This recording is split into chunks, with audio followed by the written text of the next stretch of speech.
On today's show, the Dallas Mavericks may have had their season just saved by Jaden Hardy. A Hardy party. Anthony Davis returns. How did the Mavericks get a win against the Orlando Magic? They threw rocks at each other. And today, it's Locked On Mavs. I'm going to get a city like that. Dogs, all of us, all five. You are Locked On Mavs. Great, Rusty. Your daily Dallas Mavericks podcast. No one's dying. Part of the Locked On Podcast Network. Still can't leave me alone. Your team every day. Gotta be born with it. Dog gut. And welcome. You are locked on to the Dallas Mavericks, your team every day. My name is Nick Angstadt, media member, covering the Dallas Mavericks for 10 years. Thanks for being an everydayer, making Locked On Mavs your first listen. Today's episode is brought to you by FanDuel. Right now, new customers can get $200 in bonus bets when your first $5 bet wins. And joining me, as always, my co-host, media member, covering the Dallas Mavericks for 10 years, alongside me, the Hardy hater, the One More Thing King. What you got for me, Isaac Harris? Whoa, you want to talk about Severance? We'll get severed a little bit later here. All right, I just didn't know if you want to talk about the finale real quick. Isaac spoiled the Severance finale. Dude. I will die on this hill. You brought this up. Leave it in the comments. All right. How long? What is the acceptable amount of time before you can talk openly about a finale? Is it like a 48-hour span, maybe like a 5-day span, or is it like, hey, month or longer? You got to wait at least a month. Because I waited 5 days, and you would think that I just dropped an asteroid on Earth. In our text line Q&A, Isaac had a spoiler in the very first line, and there are some people with some thoughts about it. Today's episode, we have some thoughts about the Mavs game against the Orlando Magic. Mavs get a win, 101-92. Anthony Davis returns. We'll talk about Max Christie. We'll talk about Brandon Williams, another game. He has one game left on his two-way contract there that for NBA eligibility. We got to talk about Jaden Hardy to start the show. I did not think this would be a place that we would be in, but I spent the whole show yesterday talking about how these next 4 games were huge for the Mavericks. I did my famous trope that I did. There's no way they can define the season right now. I said define, but it will actually determine the season because it'll determine where the Mavericks are and how the Mavericks can get into the play-in. And so they have those 4 games. Suns 4 games are super hard. And then they have these 2 games against the Clippers where I think they prove themselves. And then you got 3 games left. Who knows what's going to happen in all those. So these 3 games, these 4 games, the Mavericks had a real opportunity to take advantage of where they are in the standings to beat some of these teams. Because I think they could beat all these teams, especially if Anthony Davis was going to play. And Anthony Davis did play. And you think, all right, Anthony Davis against this Magic team, really good defense, but AD should come in, dominate. And if Anthony Davis plays better than Paolo Banchero, then the Mavs should have a really good chance to win. They should have the best player on the floor because I think that he can be that. You did not get that tonight at all. Paolo Banchero was awesome. Anthony Davis did not play well, but it was Jaden Hardy that was awesome for the Mavericks. The Hardy party, 22 points for him in just 20 minutes. And that third quarter run was absolutely massive for the Mavs. Yeah, I mean, 57 points off the bench for Dallas. It's just, I think you shot out a tweet of, this lineup. They're like, hey, when this lineup got thrown out there for Dallas, it was like, all right, this is when the Magic are going to break it open. Brandon Williams, Jaden Hardy, Caleb Martin in his first game back from an injury after missing a bunch of games again. Najee Marshall and Dwight Powell. Kid put that lineup in. With like 4 minutes left in the third quarter. Paolo Banchero had just dunked his own free throw attempt to put the Magic up by 11. And then this lineup comes in. Yeah, and they go on what? I think it was a 17-0 run. Yes. That I had my notes there. But, anytime, a Hardy, Brandon Williams backcourt is happening at this point in the season, you're like, all right, what has happened? A lot has happened if you just tuned in tonight for the first time for Dallas, but no, first time this season. Hardy has these, you have your thing with Dinwiddie to where it's like 1 in 5 games. Yeah, Hardy has like a 1 in 25 games, and to where he has these moments, and it's like, whoa, okay, I can see. Like if you squint hard enough, you can see that barely that fine like path of like a scoring guard off the bench. But then it's like we don't have a Hardy moment. The Hardy party is like closed down for another like 3 weeks after this. But when it's on, it's a lot of fun. And he hits those 3 threes in a row in the third quarter. The bench is loving it. His smile is contagious. It's so much fun. And yeah, I mean, they had to have somebody else tonight to score, but those 57 points total, him along with Christie and Brandon Williams was just, I mean, that decided the game, I thought. So big. The Magic just couldn't score. This team just struggles so much to shoot the ball, to like score in any way. They went. Hold on, real quick. We're in year 2. Like, I feel like this is year 2 now of like the Magic. It's so hard for them to score. Like, if I was watching that team every time, I mean, you have your players out there. I mean, I know they have a few injuries, but it's like you got your main core players out there for the most part, and it still seems like a chore, like a BYU basketball player scoring more than the Orlando Magic right now. I don't off the court, and it makes me so mad. Those buckets. It makes me so mad watching this game because I love Mosley. I'm a big Paolo guy. Franz is awesome, but they desperately need, like, not even like a shooter. Like, they need a point guard that can like set up the system. There's too much Paolo just like bully ball, trying to just like lower shoulder and just, I don't know. Like, I know they're a good team and I like a lot of their roster, but it sucks watching them try to score the basketball. See, I remember a person that told me one time, I love the hard-nosed defensive team and love watching defensive basketball. Yes. And love. I do. I love. I mean, defense wins championships. That's what this team is. This team is like an early 2000s NBA. This is the Detroit Pistons in 2003. Did Nico watch this game? Because the defense wins championships. You need to just point at this for this Magic. Yeah, you need to point at this team right here and be like, all right, you think that defense is winning? You think this team's winning a championship? They're going to do good to win a first round series. So it's just like case in point to where it's like offense is going to beat out defense most of the times. And I don't know. They just look miserable out there. Brandon Williams, dude, I can't rave about him enough. Him and Jaden Hardy closed the game for the Mavericks. Not Dinwiddie, not Klay Thompson. Those two guys closed the game for the Dallas Mavericks at the two guard positions. Brandon Williams, 14 points for him, 6 assists. He had 2 steals, 4 turnovers, but was awesome in just big moments. Plus 21 when he played. I think that's notable. Normally, like individual, it's like single game plus minus doesn't mean a ton, but the Mavs were dominating those bench minutes. Like when the Mavericks put their bench unit out there, they were winning those minutes. And it was because of him and Hardy and because of that run in the third quarter that changed everything. A 17-0 run, they were down by 11, and then they were up by 6 at up by 7 at the end of the, but eventually up by 7 by at the end of the third quarter. And that was huge. Like, it was because of those two guys that were just getting buckets, for driving, finishing, kicking out to shooters, doing all the things that you need to do. Man, they got to figure out a way to sign Brandon Williams. Would you sign Brandon Williams or Kessler Edwards if you could only sign one of them right now? Hands down, no doubt, Brandon Williams. Yeah, I'm with you. It's not even a conversation. Yeah, it's not even a conversation for me.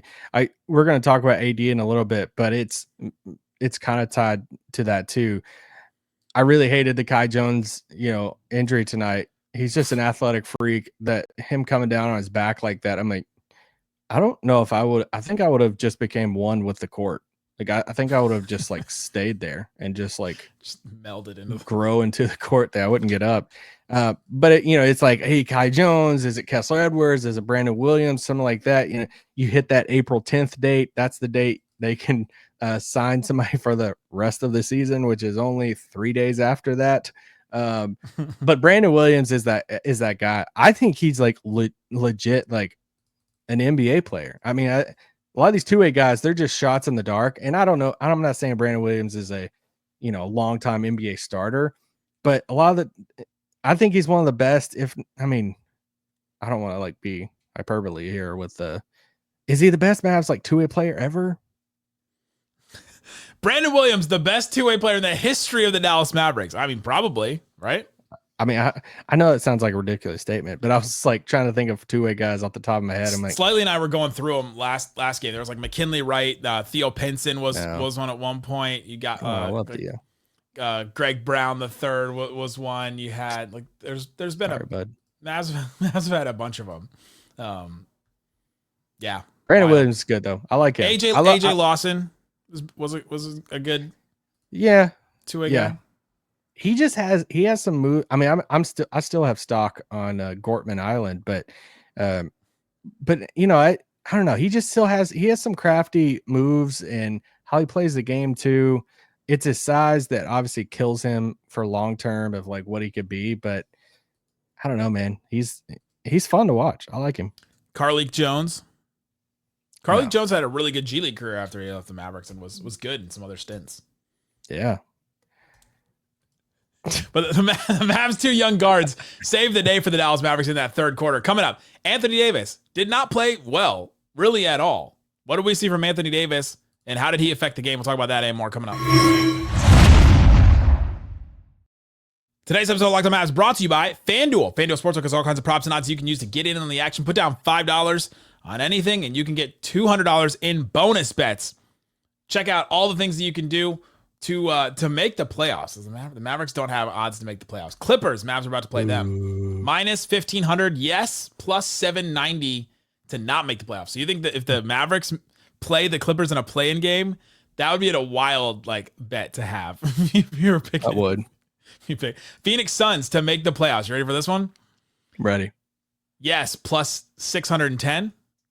No. Ooh. Minus 1050. Wow. They do not think that they're going to make the playoffs, which I don't think that either. Suns, the Suns or the Kings plus 470, yes, to make the playoffs. Minus 700 to make the playoffs. So the Kings have a better odds to make the playoffs than the Suns do right now, which is wild considering those two rosters. Go check out FanDuel, see what is available for you, all that kind of stuff. Not just NBA, but they have college basketball too, so go check it out during the tournament and all that kind of stuff. FanDuel, put down $5, get $200 in bonus bets if your first $5 bet wins. It's FanDuel.com. Shut it down! Let's go home! Thanks everybody for hanging out with us on Locked On Mavs, being part of the show, part of the Raccoon Squad, listening every day. We appreciate each and every one of you for checking out the show. If you're listening to the show and you have listened to the show ever, we have a survey that we want you to fill out. Help us out. We want some info on all of you guys. There's a link in the description of this show. That sounds so creepy. We want some info on all of you guys. I do. I want your data. I want to know. I want to know why you do things and how you do things so that we can make this show better for you. So fill out the survey. There's a link in the description, the notes wherever you're listening to this show. If you're watching on KFAA, you can find it on YouTube or you can find it on any of our videos. There's some fun questions on there too. We want to hear what you like. What do you like about the show? And left-handed, right-handed. A lot of stuff. Income bracket. Where do you listen to the pod? Do you listen to it at the gym or on the way to work? But also y'all got kids. I do ask if you listen to kids. He did ask if you listen to your kids. favorite Locked On Mavs moment and all the different stuff. So it only takes a few minutes, but it would help us out a lot. So please do that. Go fill out that survey. Appreciate you guys for doing that. All right, Isaac. Anthony Davis returns after missing one game. 15 points, 5 of 19 from the field. That's 26%. Not good. If I had told you that stat line, what would you think the Mavericks score? How much do you think the Mavericks would have lost by to the Magic if I told you that stat line? 17. Yeah. But AD, 15 points, 7 boards, 2 assists, 1 steal. Had a couple of moments, but man, he just did not look great. And he at the beginning of the game, he was not getting foul calls at the basket, and he was falling a lot, and he was not getting back on the other end. It kind of felt like a star the Mavs had before, where he was falling and was not getting back on defense because he was down and didn't get a call that he wanted. Yeah, I mean, well, one, Orlando is a really good defensive team. True. They have so much size. Goga out there looking like a disciple. Just of Jesus. Yeah, I mean, yeah, he looks like one of the 12 disciples, and it's like, wait, are you in the garden of? But he's a good defensive player. You look at Wendell Carter. You look at Paolo and Franz. I mean, they're rolling kind of like what Dallas is wanting to do when everyone's healthy. A big line of like 3 through 5 being like 6'10" and above, and at times even bigger than that. So they have a bunch of size to throw at AD. But the biggest thing right now, I mean, yes, he's not 100%. He's not. No. He doesn't look like he's moving around, like peak AD. But I think one of the biggest things too is, and this is one of the biggest reasons why when we get asking Q&As through our subtext, our Locked On Mavs Insider program, we get asked online or whatever. It's like, dude, I know Kyrie's down, but AD's back. What if they get another big back? Like, they can't make a run. the biggest thing I always say why is Dinwiddie's your only point guard. And I get Brandon Williams is out there at times too, but it's like they don't have the point guard play. And it's huge for a guy like Anthony Davis because he's got to get set up at times too. There are too many times tonight he has the ball and he's too far away from the basket. And yeah, he can still score and do his thing and all that, but it's like you want to try to make the game easier for him too, to where it's not just a hey, go create like a Luka or something like that. So that's one of the biggest things for me right now, and especially when Brandon Williams is days are up, his games are up. Count your time, Brandon Williams. When his games are up, I mean, now you really are just looking at Dinwiddie and Hardy. So it makes it tougher on everybody, especially the bigs, when you don't have hardly any point guard play at all. Yeah, sorry, Dinwiddie. You can't be jump shot Anthony Davis. I think you can't have that version of Anthony Davis, and I think they got that a lot in this game. And the injury plays into that too, right? I mean, we know sure. this. We know this. This game covering Luka for so long, when he wasn't fully healthy, or he was worn down, or he was like fully tired and all that stuff. It's like it's the settling. It's he stops driving. It's the fadeaways. It's the contested shots, and you start driving because it just naturally takes more energy to do that. So, and to be fully healthy. Yeah. So there's a bunch of factors, but I agree with you that the guard play has affected Anthony Davis's offensive ability, and so that's one of the reasons why you're like, all right, they got to try something else, and it's just not completely out of the realm of the Mavericks playbook right now. But they have my thing about this though is they did use like Moses Brown really well and Kai Jones really well. And can AD just do some of those things? But he's playing the 4. So it's just that's the difference. But when Kai Jones went out, he was the 5. And so could they have used him in ways like that? And that was interesting to me. But I think you're right that he just doesn't have the same kind of pop offensive or athletically because he's coming back from that injury. He's got to get into shape and all that kind of stuff with Anthony Davis. Yeah, I agree. That's where he's at. And you commend him a lot because once again, he had ever right. Probably. I mean, the team wanted him to just shut it down. Let's go home. But he was like, no, I'm going to play. Like, I want to do this. And yeah, a lot of respect out there. Yeah, he's going out there. The team gets energized because of him too. Let's talk about Kai Jones. He only plays 7 minutes. He takes a huge alley-oop pass and falls down and hurts his. They said he was out with a hip injury is what they actually called it, but it looked like he fell on his tailbone. He just fell straight down. Just a wild, honestly, a reckless alley-oop. Like just hang on the rim a second longer and land instead of what he ended up doing. But man, that was a tough one. 4 points, 5 boards for him in this game. But what if he misses some time? Well, he'll have time to get something to eat. He'll have time. Thank you, Chris. Thank you, Chris. But I mean, yeah, I mean, if he misses time, I mean, you're really looking at the Dwight show then, with AD and stuff. But I continue to like him, man. Like, yeah. I like Kai Jones a lot, and what we've seen, it's like, all right, is there a world that he plays more than? I mean, if the trend continues in which the Mavs get rid of everybody who's ever been a part of the Mavs outside of Nico, then Dwight's probably gone, and he's immortal. And Nico, and then Kai Jones could be like your third big off the bench, after a Gafford or something like that. But I like him a lot. I do like the recklessness that he plays with. He has so much energy. His jump shot I lose sleep over at night thinking about it. It kills me. He shoots it on the way down, and I'm like, I don't understand how you do this. But even like that play he got hurt on, like it wasn't the most accurate pass or lob pass, and that was kind of like the only way he could like corral it to get it into the basket. And he just goes up for it and is like, dude, I can't do anything else with it. But he scored on that play, and he's gonna go all out.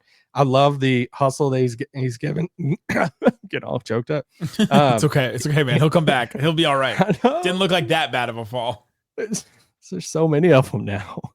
It was when we got the Mavs PR notification that was like, Kai Jones has been ruled out for the game. I was like, really? Honestly, another one? Another injury where a guy doesn't come back. And PJ Washington didn't play in this game again. Like, it just keeps. The Mavs had 10 players available in this game, and you go, man, what a luxury. You have 10 players available, and then one. I about just texted somebody from PR and just been like, hey, I'm just gonna block y'all on Twitter now. Like, you're not bringing me joy at all. I did kind of chuckle though at the end of this game. It was like a timeout or something there in the fourth. Kai Jones just over there like drinking a drink in street clothes. And just like a smoothie or something. All right, man. like he played he's doing okay. Game and yeah. So it was funny.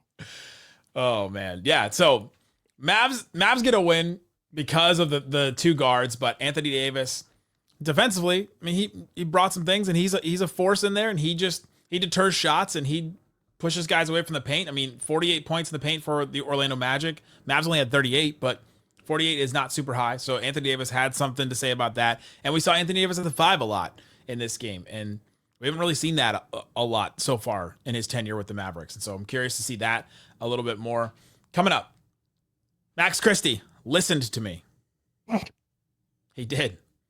I'm going to tell you what he did early in this game. And we'll talk about who else made a big impact in this one and where the Mavs are in the standings coming up.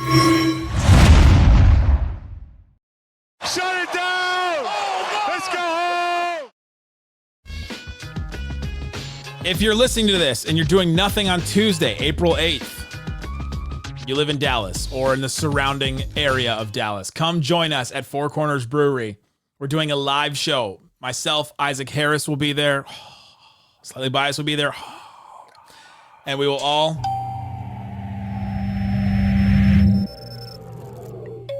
sever ourselves and talk about the Dallas Mavericks and talk about this team, but then also talk about what this season has been like and what everybody's feeling about the trade and all that kind of stuff. So we'll talk all about that. Join us 7 p.m. Four Corners Brewery, April 8th, the day before the Lakers play the Mavericks. Luka returns. Join us. Give us your data. Join us. Max Christie, yesterday, I talked about him at the end of the show. I talked about him needing to be more aggressive. And I thought he came out in this game, and he only took 6 shots in this one, but I thought he came out of the gate a little more aggressive in this one. 3 of 6 from the field, hit 2 threes, including a wild buzzer beater that he just had to throw up that was just a really good heads-up play. Went to the free throw line twice as well. Finished with 12 points, 2 assists, 3 boards, 2 steals. Played 29 minutes, the most off the bench. I thought it was just another solid game from Max Christie, and that's what you need to do. Just string together some solid games, because he's had so many of these up and downs where he had that first 7 games where he was awesome, and then he had some down games, and this is just another solid game from him, and the Mavs need more of those. Yeah, solid. I'll say that I do feel like this stretch of games that I kind of forget he's out there at times. Yeah, and I wish there was less of that time. I wish there was less times that I'm like, oh, Max has been on the floor for a bit. But it's hard to really judge anything right now. Even the Brandon Williams stuff, it's like, hey man, it's a lot of fun, but I don't know how it projects long-term for like a really good team. But in a perfect world, there's a lot of other things differently. But in a perfect world for Max Christie right now, it's like you wish you saw a little bit more. It's just like a weird the Wonder Boy. Nick just held up Tim McMahon's book, by the way. And he said things would have been different. There's a lot of things in that book that should have been different. Yeah. Well, no. Mavs had 57 bench points in this game. Magic only had 19. No, yeah. I mean, that was insane.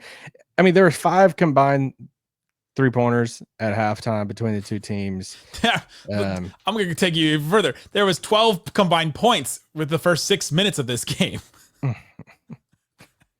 It was almost halftime, and neither team. It was like 3 minutes to go in the second quarter. Neither team had hit 40 points yet. I'm like, what am I watching right now? A rock fight, man. Yeah, am I watching upward basketball on a Saturday morning?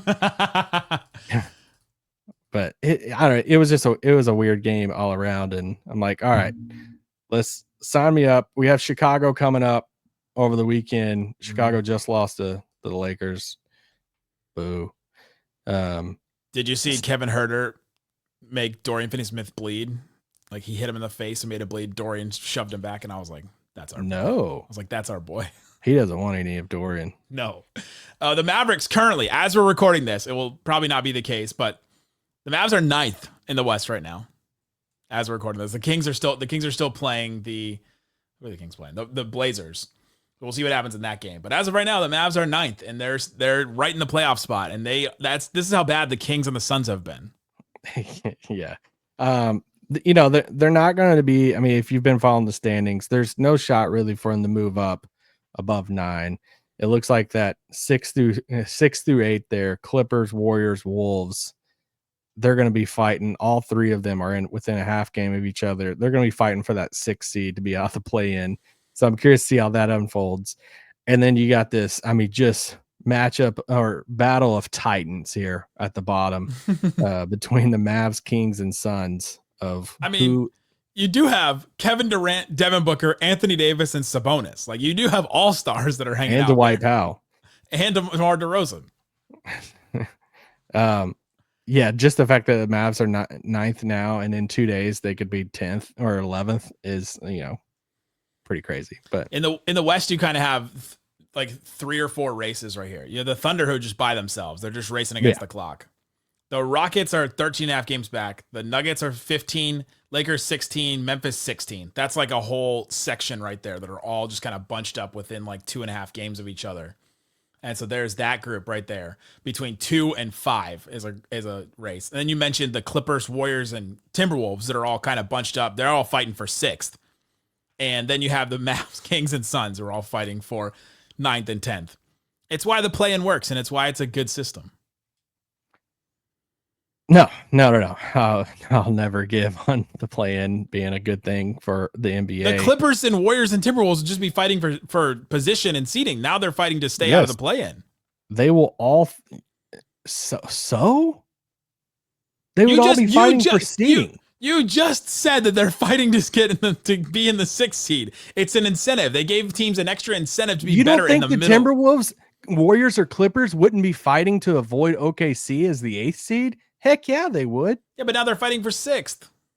I mean, sure. Yeah. But I don't think it's like adding. If you weren't already tuning into a Clippers game in the early April, that's making you turn it on. Like, dude. No, but they're fighting for the 6th. With the play-in now, the Mavs, Kings, and Suns, their season would have ended like 4 weeks ago. Yes. And you just have there's 3 teams that are just completely out of it. Who is wanting more Suns or Mavs basketball? Neither one of their fan bases. You think the Suns want more Suns basketball right now? They hate this team. Brendan Clean, I think, is just going to throw his podcast stuff into the ocean. He's just going to melt into his desk chair. I mean, maybe the Kings, so Matt George can just like... No, Matt George hates his team too. Matt George exactly. All 3 of us are done with our teams. Get all 3 of us on a pod together for a West squad show and just be like, hey, you having fun? What about you? Are you having fun? Who's having more fun right now? There are fans, though, that want to see more of their teams, and so they are getting more, and they're getting these teams fighting for something. Anthony Davis mentioned it the other day. They're still watching the standings because they still got something to play for, and I think that matters. Yeah, it does matter to the players, for sure. It does not matter when the Heat lost like 10 games in a row and are still fighting for a position. Who's fighting for that 10th seed over there? Yeah, the Heat. The Heat's like trying to lose so many games, and yet they're still going to have to play in the play-in. They are 9 games under 500. You really confident AD plays on Saturday, right? In Chicago. Yeah. I mean it's a homecoming game for him. Yeah, hometown for him. I bet he plays. And then home against the Nets on Monday. I hope he plays, but they might not need him. looking like they did against the Nets the other day. Yeah, that Nets was. That's the other thing right now too that is so. Once again, you can never predict wins and losses because how many people, including ourselves, were like, dude, look at the Suns schedule. It's crazy. Well, then they went on a stretch where they won 4 games in a row. They played Denver, in which Jokic and Jamal Murray didn't play. It's like you never know who's not going to play. Yeah, they beat Milwaukee and Cleveland. That was huge. Yeah, you don't know at what point in the season, especially at this point in the season, when some players are trying to get healthy for the playoffs. some teams are trying to position themselves or lose on purpose, different things. And it's like everybody kind of penciled in the Suns of like, hey, there's no shot that the Suns are going to win more games than Dallas. And they, like you said, I mean, they beat Denver, Milwaukee, Cleveland. Like, so that's what's kind of weird about this. And, trying to predict when AD plays, he plays the other night against the Nets.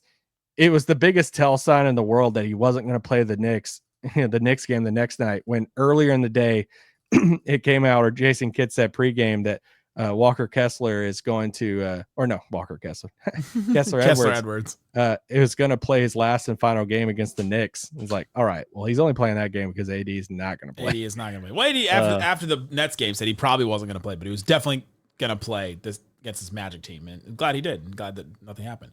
You mentioned, so I wonder if it's anything outside of back-to-backs in which AD is not going to play, or everything from here on out he's just going to play. That was my thing yesterday, so they don't have any more back-to-backs, and so it's all just. Oh, okay, yeah. Well, they do have the one back-to-back against the Clippers. That was the one. Every other game is not a back-to-back. You mentioned the Bulls. That's the Mavs' next opponent. They just beat the Lakers tonight. No, they didn't. Yes, they just did. There's no way they did. I was just watching the score on that. 119 to 117. How? They beat the Lakers. They are now 1, 2, 3, 4, 5, 6, 7, 8, 9. They're 9 and 2. Are you playing with me right now? 9 and 2. And they're like, no, they just beat them. I was watching the game cast as we were talking, and Giddey missed the 3 with like 40 seconds left, and they were down by 5. What happened in this game? The NBA play-by-play says that they were down 91 to 76 in the beginning of the fourth quarter. You weren't lying. No, they just beat them. Kobe White hit a 3, Patrick Williams hit a 3, and then Giddey hit a 3. He hit a 3 with a 46-foot 3. This is what it was like to not be on Twitter and see NBA. Whoa! To see a game cast or something. I'm sure it's on Twitter. From half court. To win it? Nobody guarded him. Oh, it was just like the Max Strus shot last year. Oh my gosh. Inbound, and nobody guarded him at half court. LeBron didn't come up to him. Oh, Luka just had flashbacks to that Cleveland game last year where Strus hit that shot. For all the high schoolers. Thanks for hanging out with us on Locked On Mavs. This may be our last show after that, after that joke. Guys, go check out the survey and the link. Come hang out with us on the live show. We have all kinds of other ways to follow the show, too. It's been nice knowing all of you. Guys, thanks so much for listening to Locked On Mavs. You can't cancel me from the live show. I'll be there. Peace out. Peace out. Come by. Peace Come out. buy me a drink. Peace out.